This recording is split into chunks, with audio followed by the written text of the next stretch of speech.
What I would like to do now is just do an experiment taking you through these steps that you can then apply to remote viewing an object in a box, doing the emotive listening, doing this with your team, doing what's called psychometry, where you hold someone's object and sense information about them. You know that technique, where you hold. This is just going to be a technique, but I'm going to take you carefully, and this is going to seem a little more laborious than what you actually need to do, but it's because I want you to understand the steps. Does this make sense? And the process. And then you can do it more and more rapidly. So the idea is you don't have to do it in this detailed and slow a way when you're in your team or by yourself, but you need to understand what the steps actually are that lead to effective remote viewing on a reproducible basis.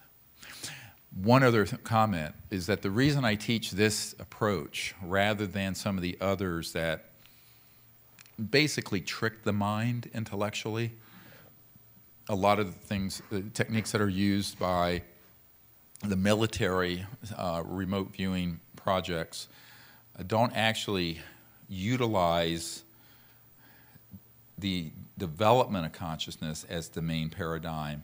They're actually doing techniques that trick the monkey mind so that people can remote view. What's the difference? It's huge. Because I remember the head of Army Intelligence telling me about taking a bunch of his guys through the Monroe Institute, who were young Army Intelligence fellows, and they didn't have any real understanding of trans-dimensional physics, consciousness, non-locality, and they were just put through the course. And they actually were very good, got very good at the remote viewing of a target in the Soviet Union or whatever it was. However, so many of them ended up having mental breakdowns, committing suicide, becoming alcoholics, etc., because this ability was unleashed in a kind of a brutal way to get a task done without the concomitant or contemporaneous development of consciousness and wisdom and understanding. So it just basically blew their minds. Does this make sense? David Morehouse, when I was with him years before he had his book come out, he was one of the really adept remote viewers that the military had. He said every single one of us ended up becoming alcoholics, mental breakdowns, institutionalized, divorce, suicide, because the approach they were taking was one that didn't allow for this holistic development of higher consciousness that then spontaneously leads to the unfolding of the cities. So this is why you don't want to just force. There are things I could do to teach people that would just, boom, get them there. But if they haven't developed this higher consciousness ability, two things happen. One, it becomes an asymmetric development of their internal environment. Very important to realize this. And that causes perturbations in their stability, and they get unstable. The other thing that happens is that without the development of higher consciousness, there is a tendency to use this ability for selfish or harmful reasons. And in an enlightened state, because you enter into this deep understanding of consciousness, you don't want to harm someone else because you know you're actually harming yourself because you are all beings. This is the heart of compassion that the Buddha speaks about. Does this make sense?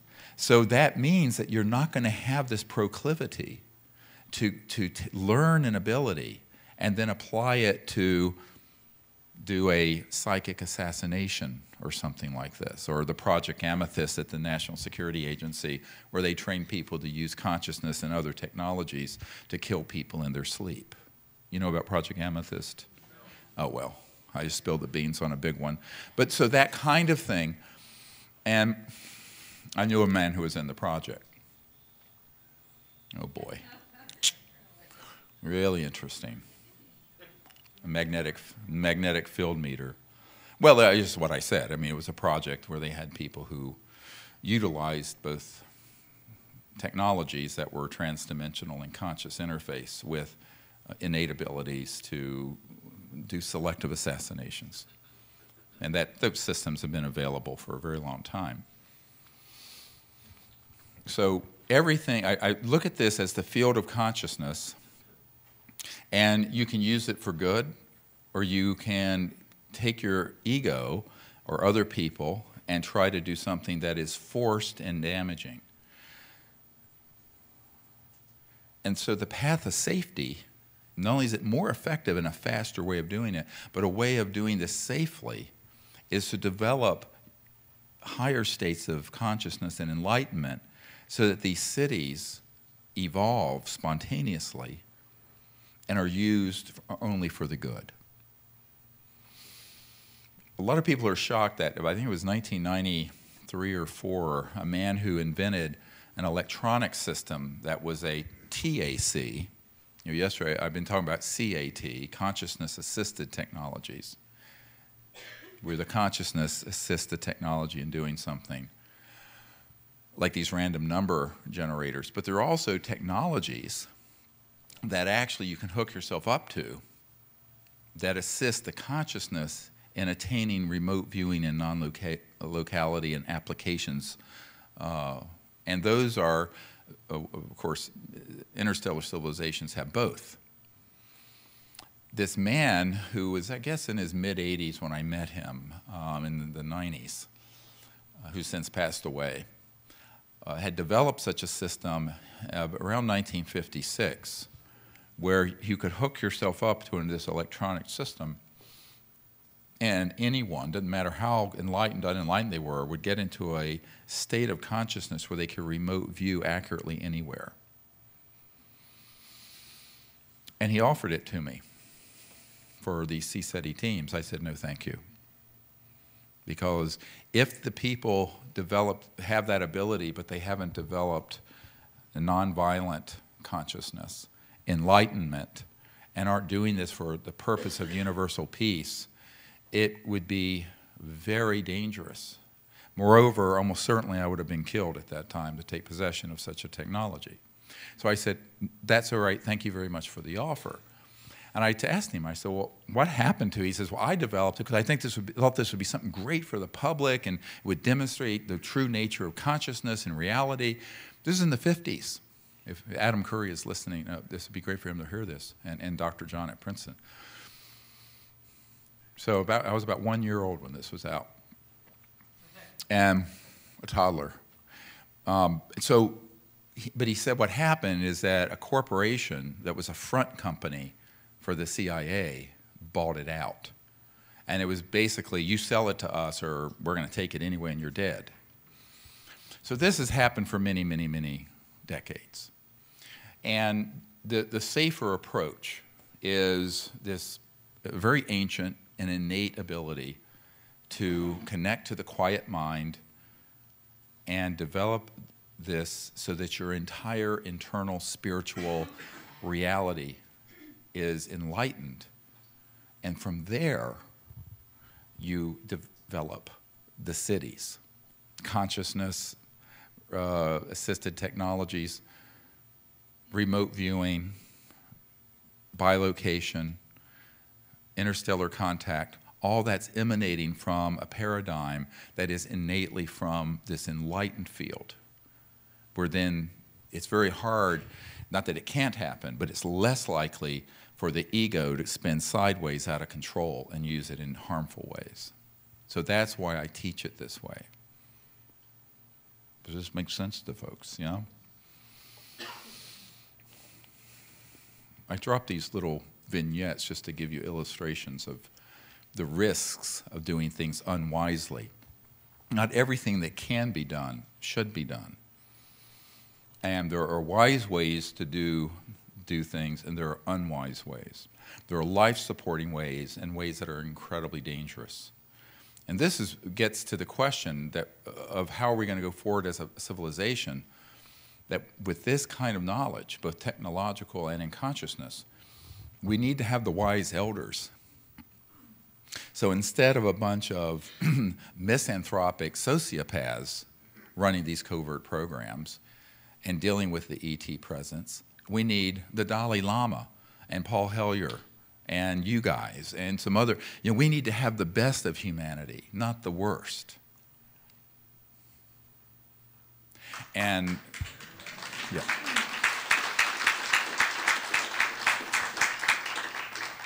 And I think, those of you in the room are really represent the best of humanity and those listening.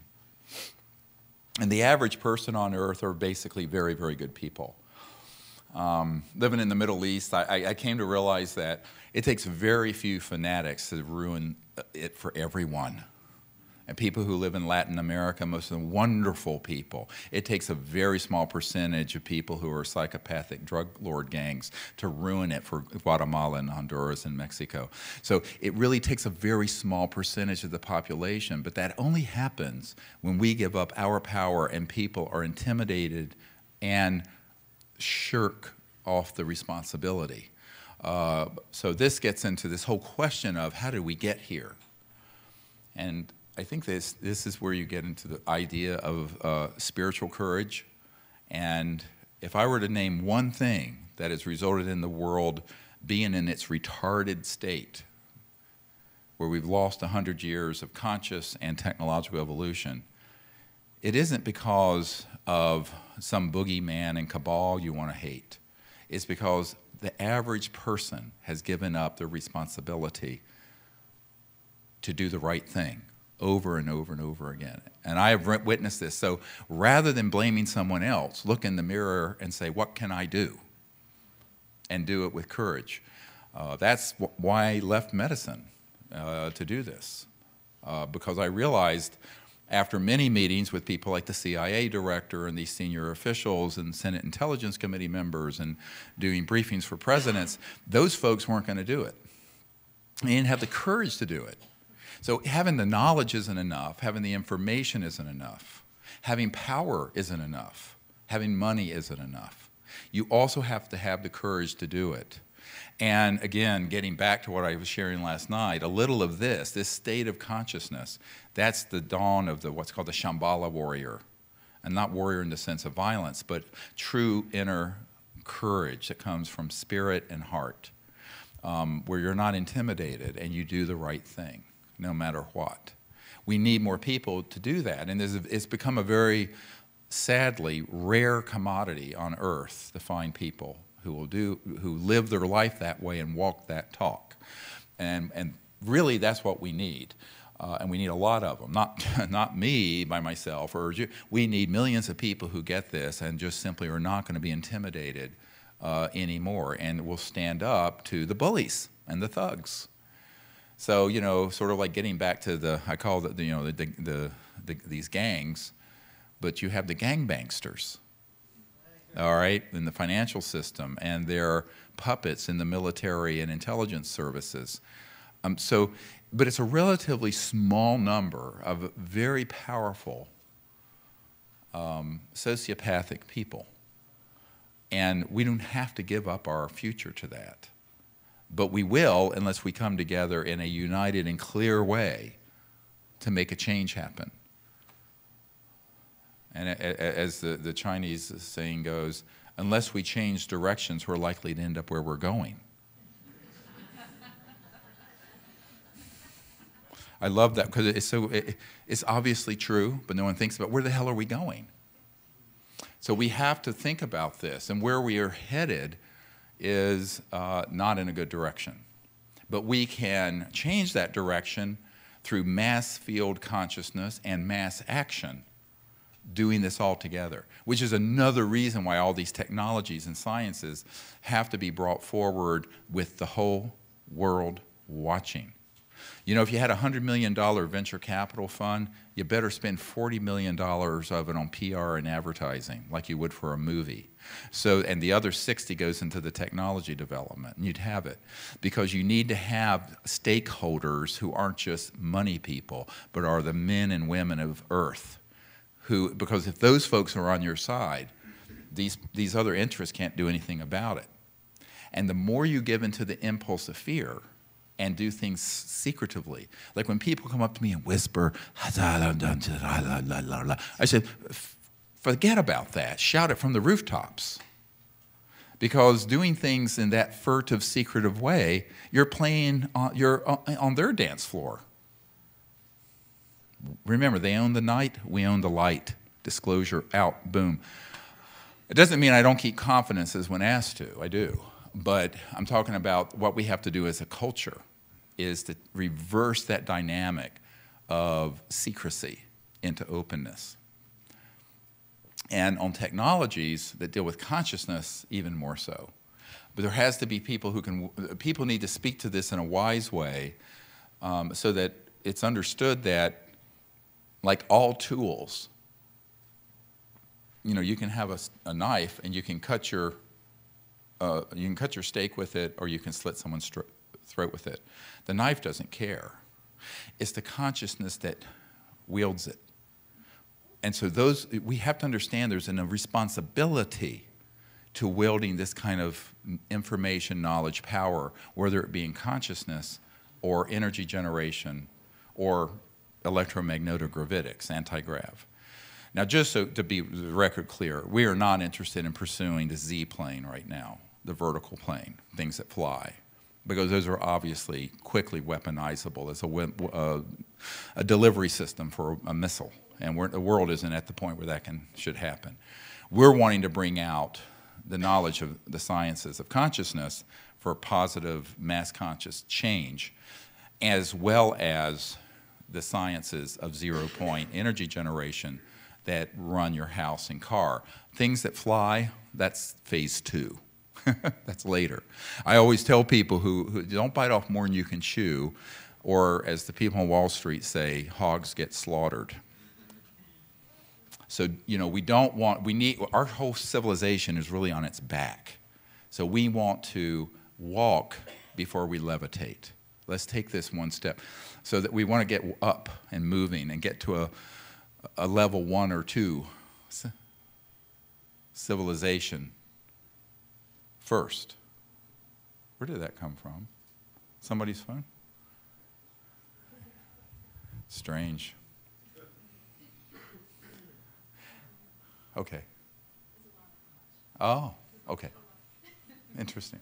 So that's sort of the paradigm. I could teach you this technique to realize that the consciousness techniques and the technologies all need to have the same impulse of being in the good and doing for others and being at service for, and not something that should be centered around self-aggrandizement or selfish purposes. And it isn't that you can't do that. The Army intelligence folks certainly did it. The CIA folks certainly have done it.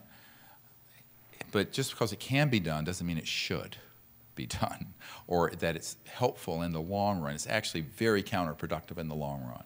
And actually, this is what this general was telling me. It was actually an incredibly counterproductive effort.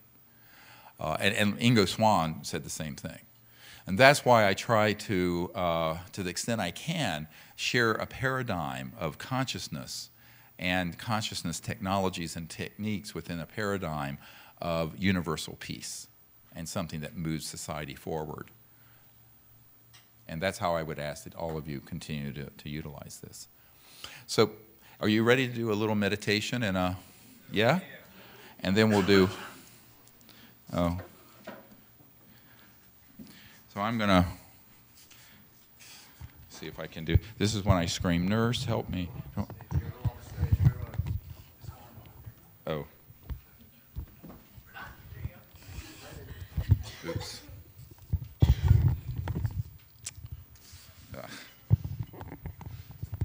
Well, there are 300 technicians here and no help. Okay.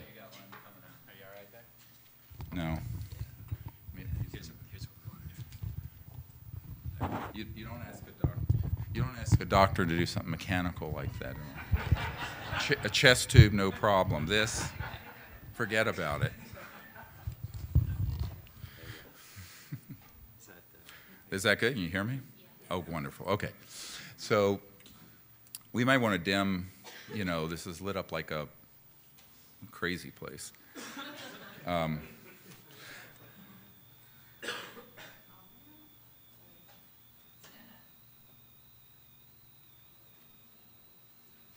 That's the most sensitive level of the magnetic field meter doing this. Just as I started to say, we're going to ring the Tibetan prayer bowl, go into meditation together, and do this remote viewing exercise. There's nothing that's moved over there that's an electromagnetic device. It's very strange.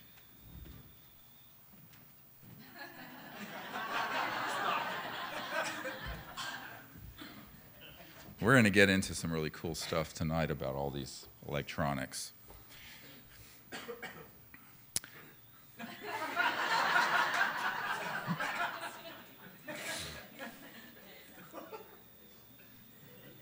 I'm not doing this. This is an unscheduled, bizarre thing. It's like R2-D2 chattering. Be quiet. Yeah, I know. But it's because we're wired in.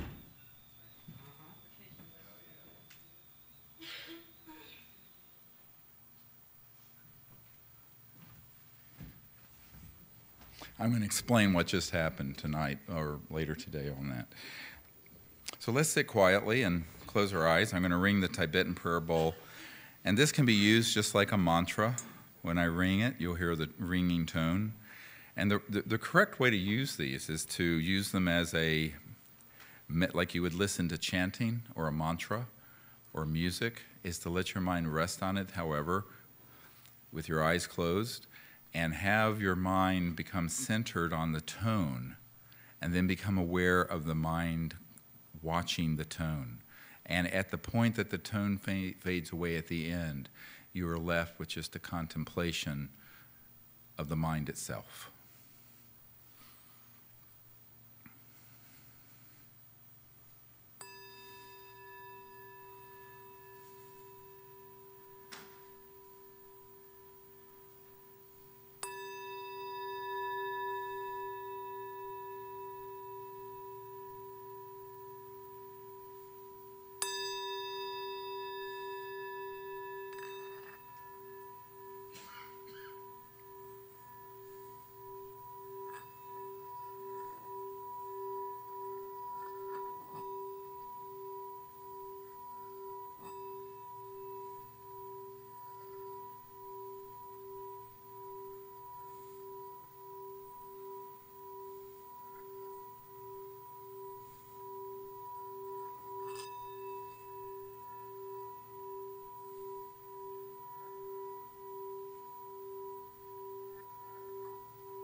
As we sit here in silence, let us take some deep breaths in with our nose and out with our mouth.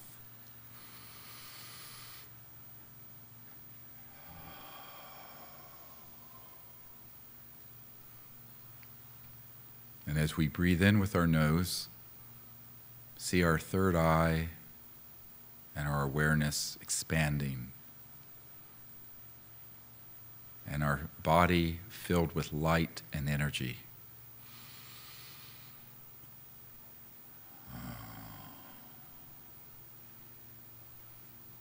And as we exhale, allow ourselves to release and let go of all of our limitations and concerns, and all doubts and all that holds us back from the ocean of consciousness teeming within each of us. And with each inward breath, we draw in the prana, the chi, the life force that is conscious, and we are more awake and energized and harmonious. And with each exhalation, we become more relaxed and peaceful and calm. And our entire body, from our toes all the way up to the top of our head, is at once enlivened and relaxed, energized but steady and calm.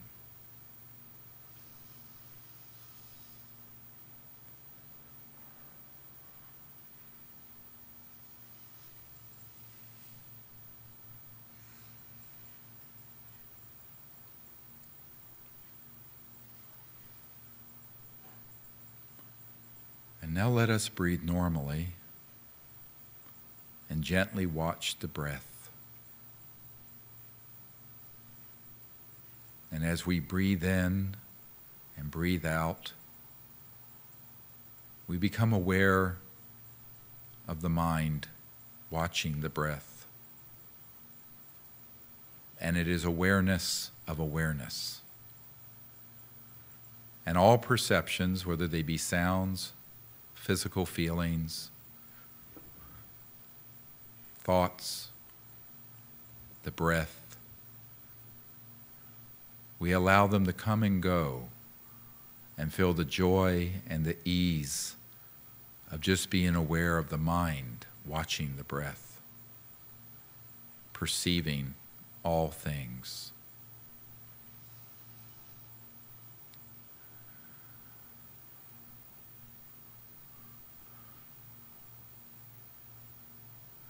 And as we gently become more aware of the mind, we behold it as a vast and infinite field of consciousness. And that each of us as individuals are apertures, openings, vessels, in which this indivisible field of consciousness is present in its totality and fullness at all times.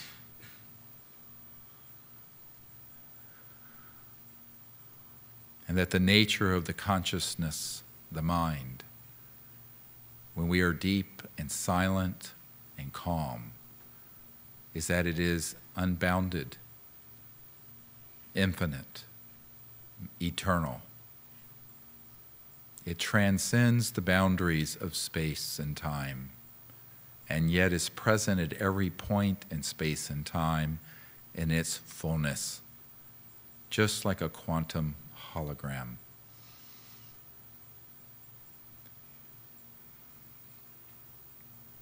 And so now let us dive into this quiet mind, settling into this vast ocean.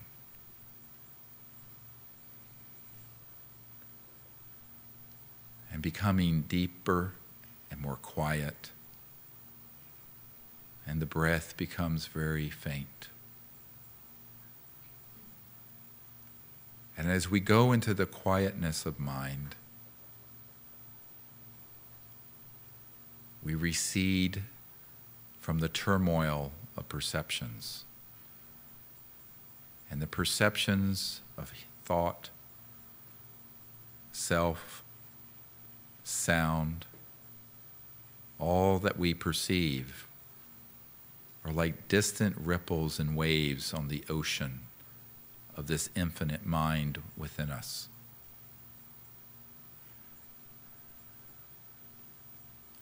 And so each of us, as drops of individual creation, allow ourselves to merge into this one mind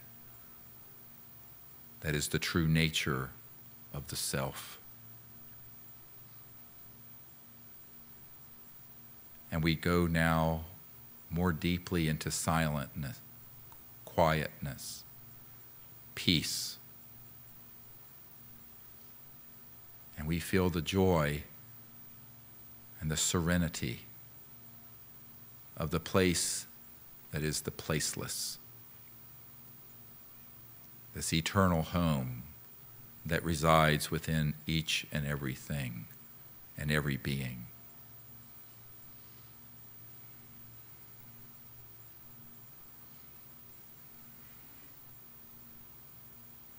So let us sit in silent meditation for a few moments.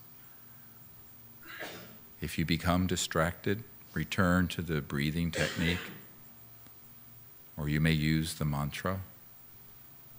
And let us just meditate and go into deeper appreciation of the quiet mind and know its true nature is infinite and unbounded and omnipresent.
Now in this relaxed state, let us affirm to ourselves,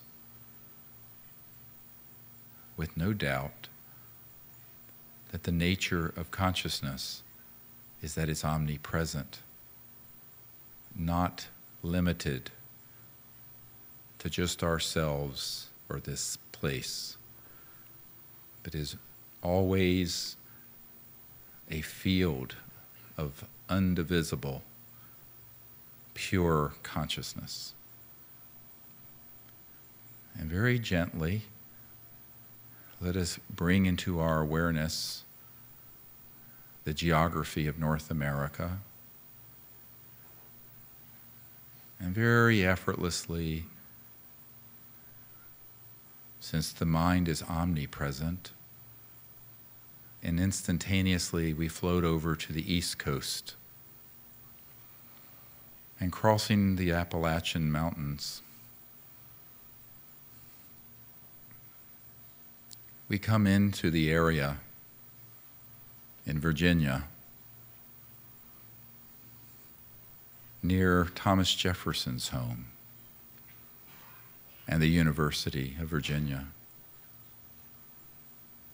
And we see the great rotunda in the center of the campus, built by Thomas Jefferson. And the city of Charlottesville, Virginia.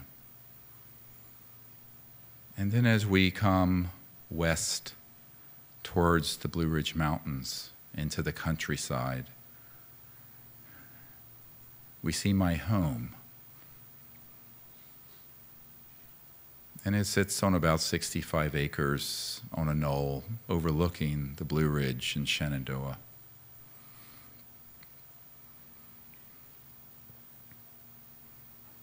And as we descend from above, we see the entry to the property, and we see the house, and we see 2 dogs that are outside. a female named Rosie and a male named Chance. And without straining or guessing, remaining in this quiet state of mind, we take a tour of the property and we float around the house from all directions. The front entry, the back, the sides. And we see these two dogs and we see what they look like. Their color, their size, their personalities. And we do this like a child would approach any joyful thing, something that is fun and easy. And if we find at any moment we are straining or guessing, we just go back to the contemplation of the mind, the breathing, the mantra, and become centered and calm. And then we return back to the farm to see the house and the dogs. And so each time we find ourselves intellectualizing or guessing, we stop the process and return to centering into the vast, silent ocean of awareness and allow the image of these dogs to pop into our minds and what the property and the structures look like. And it unfolds effortlessly, as if the mind is an infinite screen and anything you wish to perceive within it can be played or emerge onto the screen. And so I will be silent, and we will continue to remote view the property and the dogs and practice this technique of meditation, going deep and silent within, and then gently intending to know or see or feel the two dogs and the property without straining or guessing.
Now, as we begin to return to this room, we send a light of guidance and protection to that property and say goodbye for now.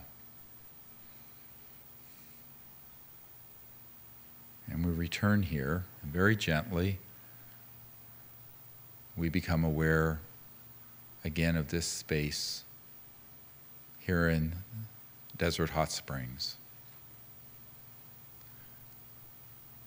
And then when you're ready, you may slowly open your eyes.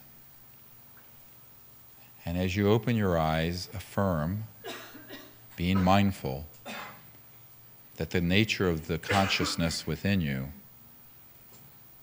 is always omnipresent, non-local, not limited by space and time. And so even as I begin to share what the property and the dogs look like, you can continue to remote view the property and the dogs with your eyes open, because your mind is channel one, and your eyes and all other senses are secondary. Primacy is with consciousness.